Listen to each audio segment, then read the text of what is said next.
আসসালামু আলাইকুম এভরিওয়ান। আমি আমার অফডের দিন বাসায় থেকে কি করি আজকে সেটাই তোমাদের সাথে শেয়ার করব। সকালবেলা 10টা বাজে উঠে নাস্তা করে নিলাম, খিচুড়ি, গরম গরম খিচুড়ি, তারপরে ইলিশ মাছ ভাজা, আর তারপরে ছিল বেগুন ভাজা আর ডিম ভুনা। এই যে ধরতেছিল খিচুড়ি থেকে, আমি আবার ভিডিওতে দেখালাম। তারপরে আমার কাজ থাকে রুম গুছানো, আর রুম গুছাইতে গুছাইতে আমার বিকাল 4টা বেজে যায়। তারপর গোসল করে তারপরে বিকালবেলা দেখি আমার বাসায় মেহমান আসে। তারপর মেহমানের জন্য হালকা পাতলা বাসায় যাচ্ছিল, মানে তাড়াহুড়ো করে যতটুকু পারি অ্যারেঞ্জ আমি আর আম্মু মিলে, মানে বাসায় যাচ্ছিল ওইগুলোই সব রেডি করে নেই খুব অল্প সময়ের মধ্যে।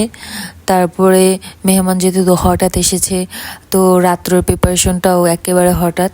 1 ঘন্টার মধ্যে আম্মু যা যা তৈরি করে, এই যে এখানে ছিল মুরগির মাংস, গরুর মাংস, ডাল ভুনা, পোমা মাছ ভুনা, করলা ভাজি আর ছোট মাছ ভুনা, এগুলো ছিল। 1 ঘন্টার মধ্যে এত কিছু তৈরি করে আম্মু।